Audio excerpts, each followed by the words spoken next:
Cape Cod Broadcasting weaves the listening environments of 99.9 WQRC, Ocean 104.7, WFCC Classical 107.5, Cape Country 104, and CapeCon.com's website experience to reflect the lifestyles of the people who live, work, and play on Cape Cod. We hope that you enjoy this podcast. I'm Laura Reckford, and this is Sunday Journal. I'm here in the studio with Ron Holmes, who is the Executive Director of the Cape and Islands affiliate of NAMI, the National Alliance on Mental Illness. Ron, welcome to the show. Thank you, Laura.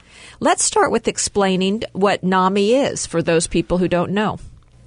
Well, as you just explained, NAMI is an acronym for the National Alliance on Mental Illness. It is a national organization founded in 1979, and the origin of it was really to try to provide resources to family members of people with mental illness because they really didn't have much to go on. They didn't have many things to refer to, resources to use. So that was really the origin of NAMI, and that really speaks to what I refer to as the flagship course because we do have educational courses. And the flagship course is called Family to Family Education, where we try to educate family members about mental illness. And what are some of the programs you do to support families and friends of those with mental illness? And I wasn't sure if you also have programs for people who are suffering from mental illness as well. We do. That origin for family members has expanded into providing resources for people with mental illness as well. The three words that probably sum up what we do are support, educate, and advocate. We are not an organization that provides counseling services or case management or intake of any sort. We are an educational, informational resource. So we provide educational courses. As I mentioned, that family-to-family education course is what I call our flagship course. And it's a 12-week course for family members, and it explains the different mental illnesses, their medications, a little bit of brain biology so we know what's not working there, but also speaks to empathy for the person with mental illness, communication skills and coping skills, and self-care for the family member, all very important. So it's a 12-week course, and we also have a 6-week course for parents of children and adolescents who may be showing signs of behavioral issues. Doesn't require a diagnosis, just may be showing signs of behavioral issues. And that is NAMI Basics Education. We do have a recovery education course that we offer for people with mental illness, and it's a 10-week course that kind of leads them through different exercises and other information that helps them live their lives to the fullest, despite what illness and challenges along with it that they may have. And are there costs to these courses? All of our programming is free. So no, there are no costs to anything we do, whether it's our support groups, and we do have support groups for both family members and for people with mental illness. Support groups, courses, speaker events, all of that is free of charge. And to find out about all of these, do they just go to your website? Do they sign up through your website or just show up? How does that all work? For the courses, we do require a registration, but for support groups, there's no advanced registration required. You can just show up. And where do people go to find out sort of the dates and times of the courses? The courses are posted on our website. Certainly, a call to our office will answer those questions as well. We try to publicize the course times. We don't. It's right now. It's not so much a set schedule. We put the courses together as we have venues and teachers to do it. So it is something that's worth checking with the office or checking on our website. And what are the typical places where you hold these courses? Are they throughout the Cape or in the Mid-Cape area? Where would people go? We do cover the Cape and Islands geographically pretty well. We try to have a minimum of 6 family-to-family courses each year, 4 on the Cape and 1 on each island. So we have courses from Falmouth to Provincetown. So we geographically, I think we cover the Cape and Islands pretty well. And so these are courses, obviously, and anyone can sign up for their free of charge, and people can go to the NAMI website to find out the dates and times of those. Now, Ron, how did you get into this field? What is your background? Kind of interesting. I'm actually a CPA. I spent the majority of my career in public accounting. I had my own accounting firm for 19 years. But I grew a little tired of that business after about 27 tax seasons, and so I was looking to do something else. That was at the same time that I moved to Cape Cod. But my own son, who's now 28 and has bipolar disorder, he has had his struggles through the years. But when he was 6 weeks away from graduating from college, the stress of everything connected to that was too much for him, and he was hospitalized for the first time. And that was a bit of a wake-up call for me. My awareness of his illness heightened, and I knew that I needed to get better educated about his illness. So a friend told me about NAMI. I took the family-to-family course. I started getting involved with NAMI Cape and Islands. I got on the board, and a year or so later, they were looking to hire their first-ever executive director. I expressed interest in the job, and here I am 2.5 years later. Very interesting. So someone with firsthand experience in this area. Now, how did the Cape Cod and Islands branch of NAMI start? Our affiliate began in 1982, actually, and we have done a number of things through the years. Most recently, we have tried to raise the bar on everything we do. More courses covering the geographic challenges of the Cape and Islands better, offering more courses, as I said, and offering just expanded programming with expanded support groups and more speaker events, things of that nature.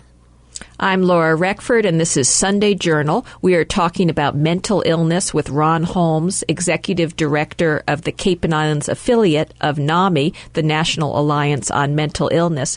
Now, on Cape Cod particularly, and also the islands, what is the population you work with in terms of mental illness? Are there a lot of people suffering with this disease?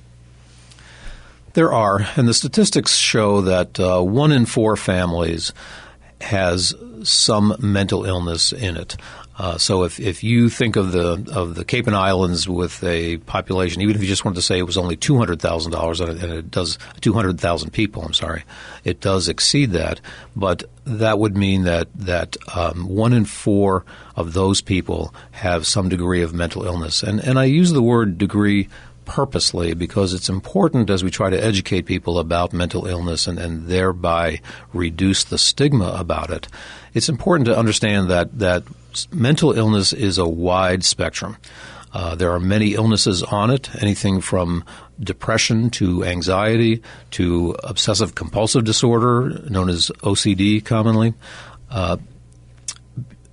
bipolar disorder, schizophrenia. There are many illnesses on it, and there are degrees of those illnesses. So everyone has been a little sad now and then. Maybe they've had a little anxiety. So everyone is on that spectrum. It's more a matter of degree. And so some people are at a degree where it does interfere with their life, and others not so much. Now, we really don't need a special reason to talk about mental illness and suicide prevention, but it is timely because we've recently had National Suicide Prevention Week. And Ron, I think you're co-chair of the Cape and Islands Suicide Prevention Coalition.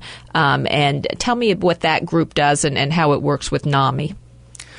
The Cape and Islands Suicide Prevention Coalition, its mission is to raise awareness and reduce the incidence of suicide in our community. And that's a tall order because Cape Cod has an incidence rate of 1.4 times the state average.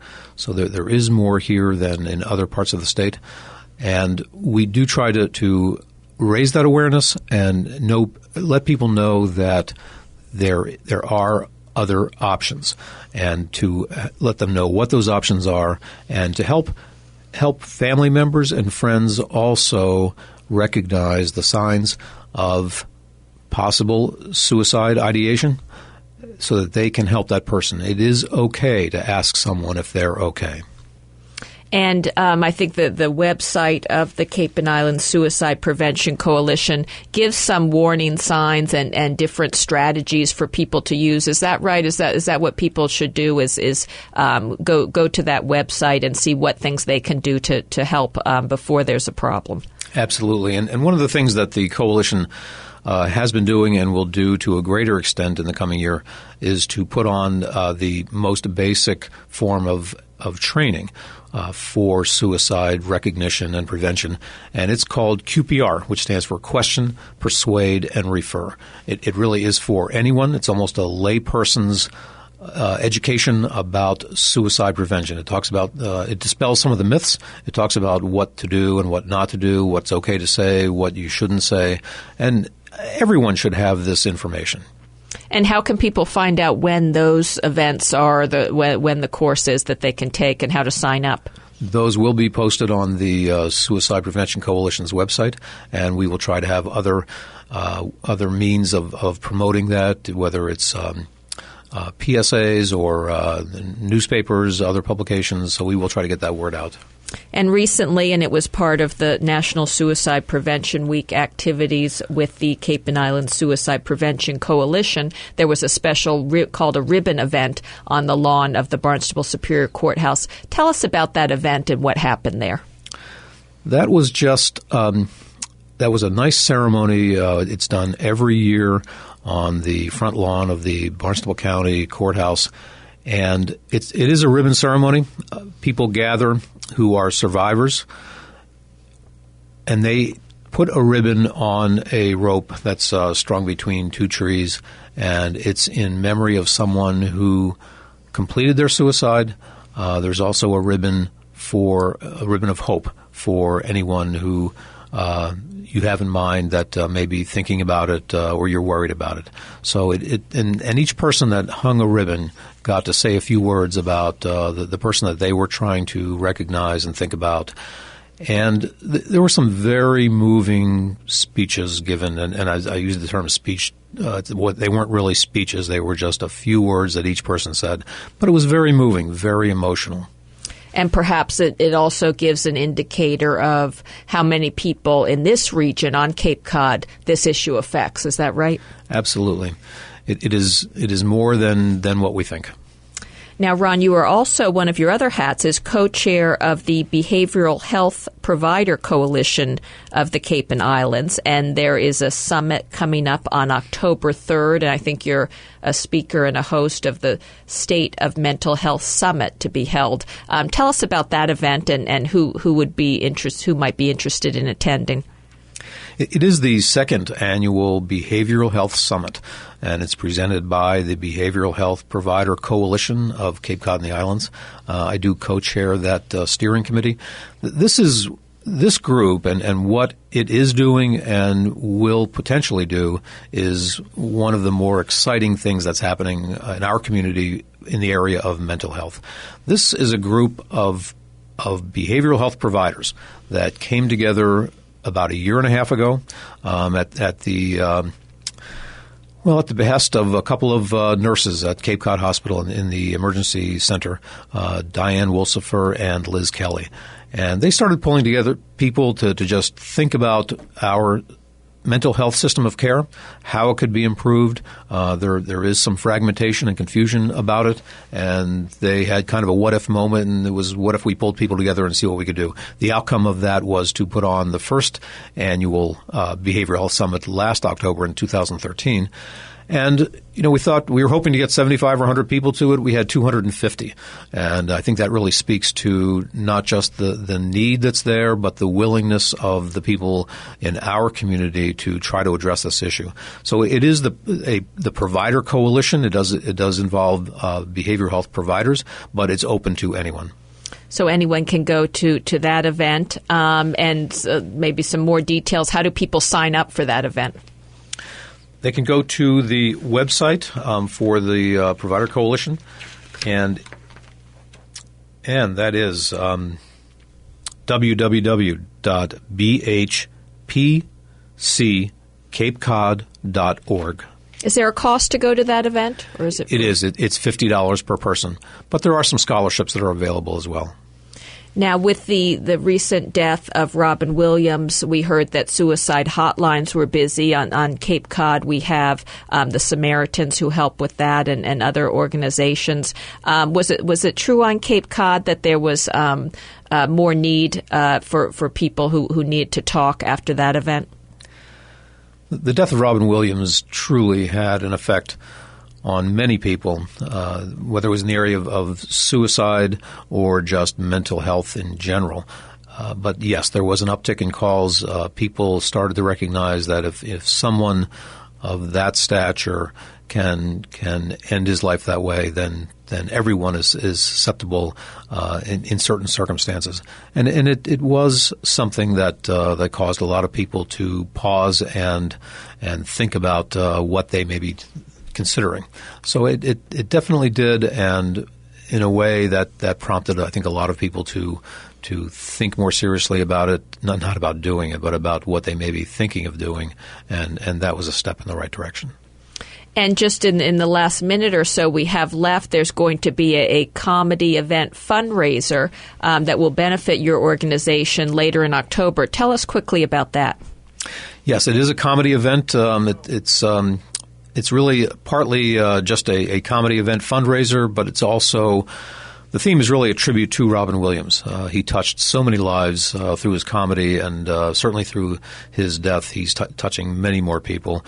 And it is a tribute to Robin Williams. It is a fundraiser, and NAMI, Cape Cod and the Islands, will be the beneficiary of that fundraising event.